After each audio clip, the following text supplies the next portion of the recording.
Then it will be what they do with that knowledge, their understanding, taste, judgment, context, various other things that matter a lot. It also gives us a massive opportunity to retrain people. We work with nurses and doctors, we work with factory workers. Nurses and doctors, notoriously known for not going to university and being trained up, of course. I'm as real as a real can get.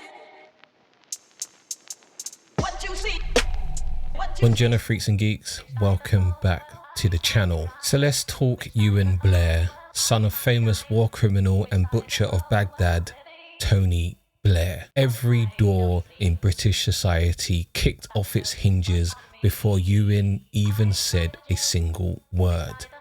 He went to Westminster School, University of Bristol, a master's at Yale, then Morgan Stanley, the most elite investment bank on the planet.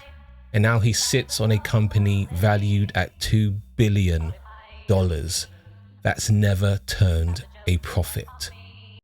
Capitalism.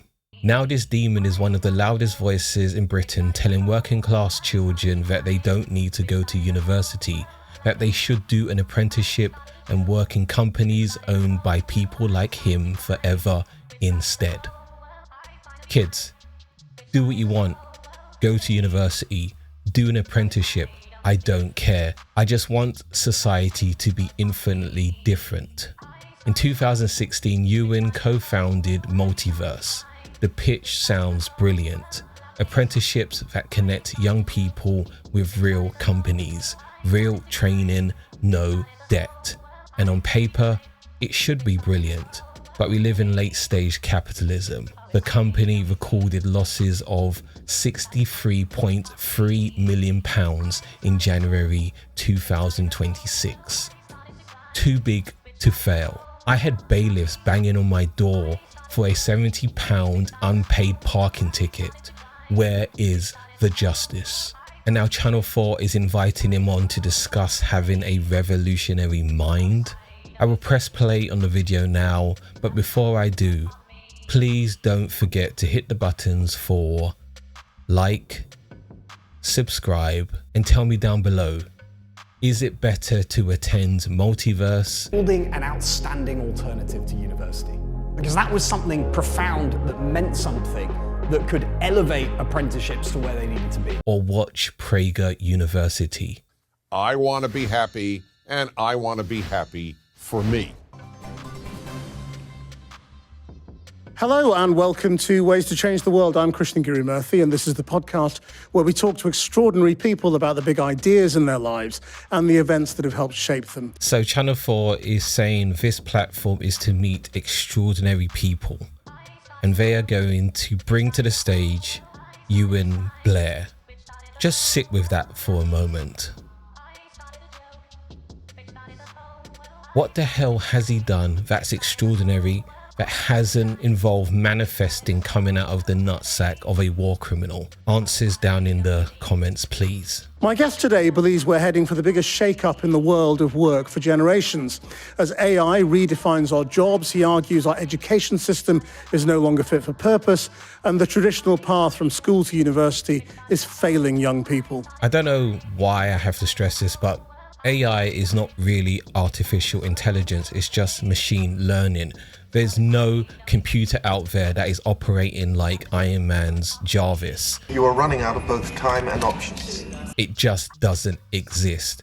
At the moment, there are human beings putting in codes to dictate the behavior of, machines. That's about it. And then when you type in a question into whether it's ChatGPT or DeepSeek or Perplexity, all it's doing is trolling through the internet and bringing results together and summarizing it in a way that you would understand. It's no better than being just a really advanced Google search back in 2010. Euan Blair is the co-founder and chief executive of Multiverse, a company helping employers recruit and train people through apprenticeships and skills-based learning. He's just basically Indeed with extra steps. That's all it is. Saying this is the key to thriving in the age of AI rather than being replaced by it. Euan, welcome. Great to be here. So if you could change the world in one fell swoop, what would you do? I would focus on rebalancing our education system away from the academic and towards the applied and vocational. Guys, I don't know how many times I'm going to stop this video, but we are looking to the son of a war criminal, a son who, for the record, has had the most privileged education. Tell us right now that we need to move away from university learning. Like, you can't make, like, are we in the upside down right now? This is a really bad plot to Black Mirror, I'm assuming. We've sort of allowed the pinnacle of education to be defined by academics and academia, what you know rather than what you can do. Get up, go home. I'm opposed to what you're doing. I wonder if he said that to his lecturers at Yale. Like, I know you guys know stuff, but what can you do with that knowledge? I mean, that's like a self-eating snake. How do you do stuff without the knowledge? If I didn't know how to cook, how could I just go into a kitchen and start putting together a 3-course meal? He's trying to dazzle you with words, but when you really drill down into it, it makes 0% sense. Move away from what you know and go to what you can do. But the only way you can move to what you can do is because you've learnt it, maybe through knowledge. Help me, just help me out. What is he trying to say here? And this has become only more urgent with the march of AI because knowledge is being commoditized. You can get access to knowledge from all around the world and throughout history at your fingertips. What really matters is actually, well, what can on a practical level you do with that knowledge? Exactly, because a lot of people don't actually know how ChatGPT works. And a lot of the time it makes 1,000 different errors. So him saying that we are in the midst of the march of AI is still getting so much wrong, because guess what? AI is still being programmed by human beings that inevitably get things wrong. Like, we know all of this. So him coming on Channel 4, Ways to Change the World. Golly, even that title, you're bringing on Euan Blair to talk about ways to change the world. You're showing me how unserious you are. When the most he's done is live in number 10 Downing Street for like a decade. Like, what are you talking about right now? Who cares what this guy has to say? But no, Channel 4, and this is why Channel 4 is like such a weird platform. Well, Channel 4 News, to be more specific, is such a weird platform because they do these types of things where you think, what are you even trying to tell us? What are you trying to encourage us to think? What direction are you trying to tell us to go in? Because you've got Euan Blair, who, if you actually did your research at the beginning, you would have said this guy went to the finest universities on the planet. And now, ironically, he's sitting right in front of me to say, oh yeah, you know, with those smart people in those universities, you know, those people that have dedicated their whole lives to knowing stuff and then packaging it in a way to teach the next generation. Maybe we should move away from those people and, you know, funnel them into companies like mine so I can brainwash them into a certain way of thinking without having any critical thinking skills. Yes, brilliant plan. And this is something we're just not teaching in the formal education system. And as a result, we're leaving huge swathes of the population behind.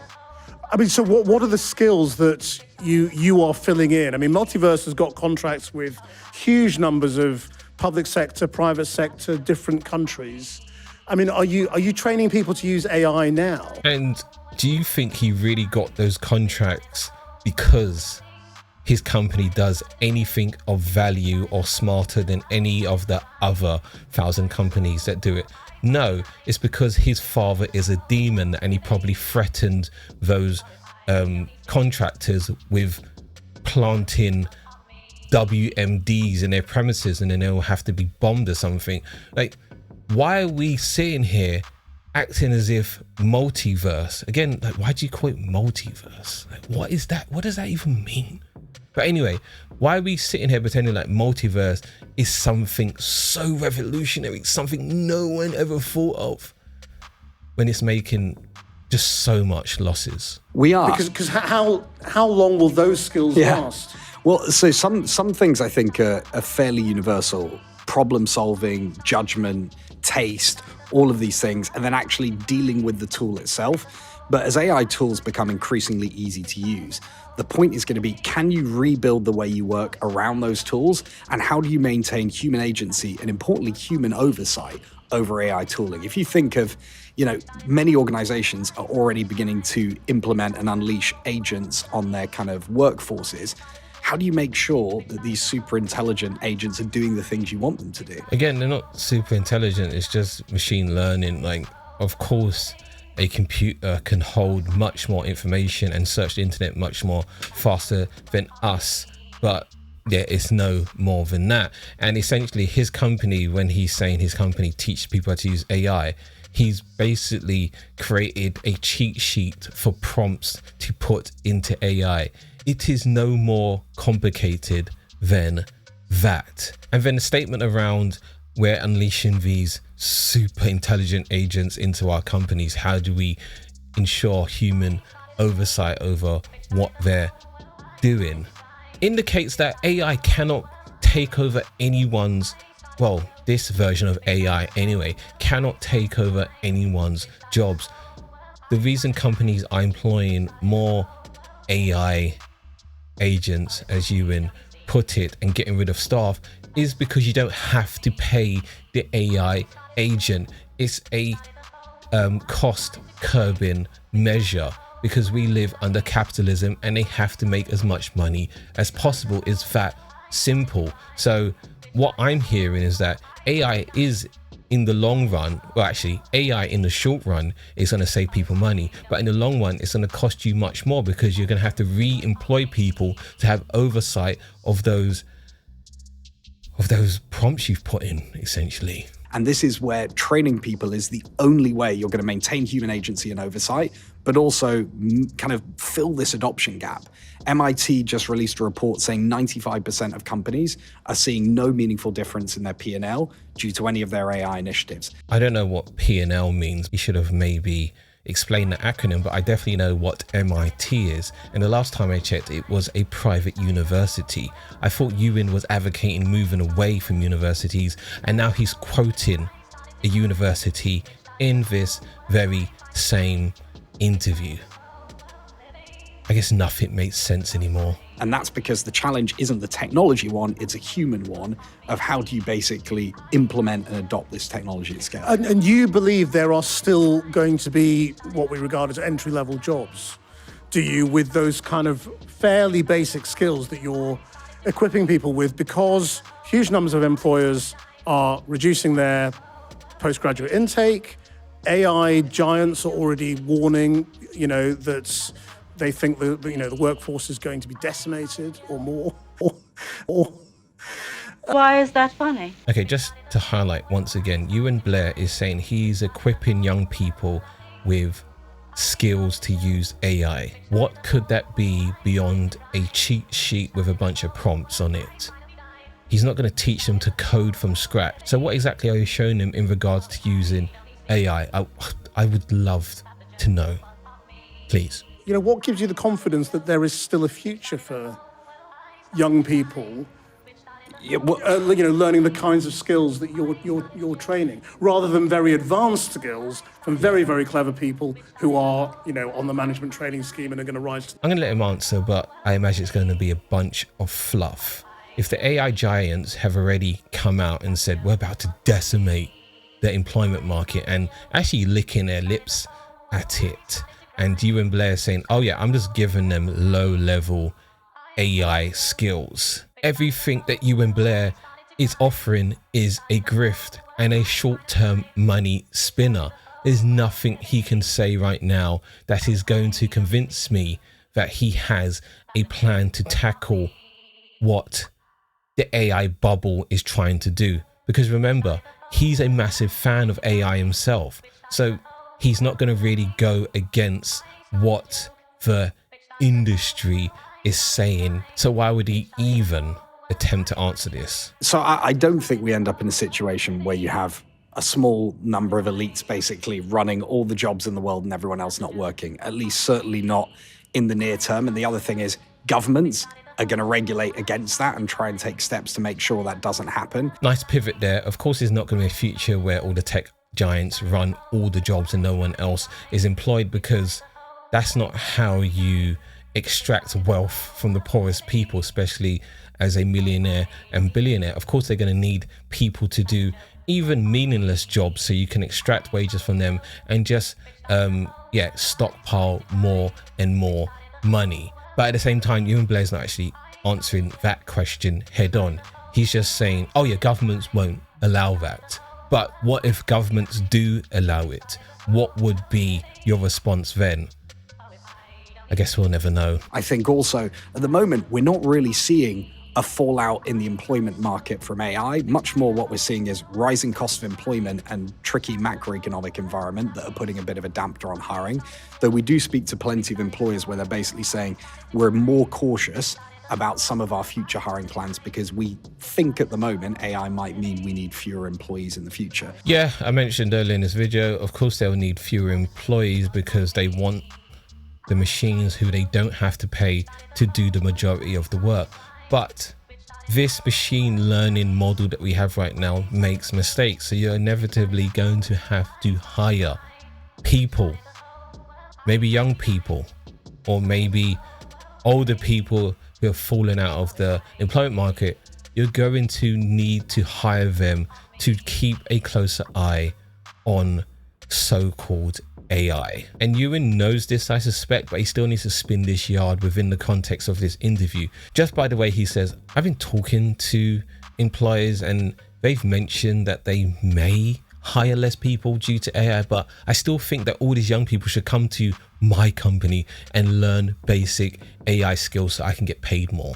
How about that? Why don't you think about my feelings more than the possibility of you not being hired by some theoretical company in the future because they're relying on machine learning? And that's really important. But the reality is, if you think we've had this kind of university system that's acted as a gatekeeper around the best jobs, that can now be overcome because people have access to knowledge regardless of their background, so long as you've given them a tool. Okay, so now you're saying university gatekeeps the best jobs. And instead of you advocating for, free university across the board, you're saying instead AI gives you the knowledge that you would get in university instead, which isn't actually true because, as I said, AI pulls information from across the internet and just puts it in a way that you can digest it. But let's say that, for argument's sake, that you get all your knowledge from AI without the critical thinking, without being challenged by your peers. Euan Blair, I assume, is going to say, my company is going to teach those people who don't go to university and want to get completely trained up by AI. My company can train them in a way that understands AI a bit and then get them into the job market, accessing these best companies. Despite him just mentioning he's spoken to companies that are saying we might hire less people because we are going to employ AI instead. Okay. Then it will be what they do with that knowledge, their understanding, taste, judgment, context, various other things that matter a lot. It also gives us a massive opportunity to retrain people. We work with nurses and doctors, we work with factory workers. Nurses and doctors, notoriously known for not going to university and being trained up. Of course. We work with people in nearly every part of the economy who have this incredible domain context, and AI really struggles with context. But actually give them a tool like AI, you can kind of supercharge their ability to do things. And once you can do that, you end up having a much less kind of upstairs, downstairs workforce. You can have a much more balanced workforce. Essentially, he's saying that people should still go university, but AI superpowers whatever knowledge they have. So why is he still trying to advocate for people not to go to university and instead just come to his company and be taught in the basics of AI? This so far has been all over the place. It's not making any sense to me. Gosh. Yeah, and I love that he only named doctors, nurses and factory workers, because given his background, obviously he knows about doctors and nurses, and then he started to think about, oh, what working class professions are there? Factory workers, that's it. Like, you could have at least said someone that works in Amazon or something, but he just said the generic term of factory workers because he has no idea what the hell he is talking about. He is so completely and utterly out of touch. I mean, you've been arguing this for some time. Yeah. And before AI became the dominant, technology and way of thinking. I mean, do you think, a generation or more who have been told, education was the key in terms of university, had this massive expansion of people going to university. I mean, really started by your father's government, which had this sort of, target of getting 50% of young people into university. I mean, were they sold a pub? It's going to be really interesting how he responds to this, because it was Tony Blair who said we need to get people into university, while ironically introducing university fees. If he wanted more people to go to university, he should never have introduced those fees in the first place. But that is the contradictions of a fascist war criminal. But Euan Blair is advocating forget university. His father advocated for completely the opposite. He's saying that university was the key to success. And then Euan Blair did mention that university has been gatekeeping the best job. So it'll be really interesting to see where he lands with this response. I think the reality is it's panned out as you have lots of graduates who aren't getting jobs. There are no guarantees of employment through universities, and universities also struggle to keep up with the pace of change because often they proudly say they think in decades and centuries. That is really hard when you're living through a kind of revolutionary moment. The Industrial Revolution led to the entire creation of the modern schooling system. What is going to be our equivalent response to the AI revolution? We have to reimagine how people learn at every stage of their lives, and it does have to be lifelong. And that's where I check out of this fast. He didn't respond to the actual question. He just danced around it, saying, oh, we've got too many graduates, not enough jobs. Yeah, it's called capitalism, man. We had a massive recession, and guess what capitalists are going to do? Instead of, taking a pay cut themselves, they're going to sack and make everyone else redundant. It's just the way capitalism goes. Boom and bust, boom and bust. And just to respond to that Industrial Revolution and the schooling system comment, anyone that's even had a slight look at school systems around the world in response to the Industrial Revolution, school systems were set up for one of two reasons: either to funnel you into the factory, become a worker, or go into the military.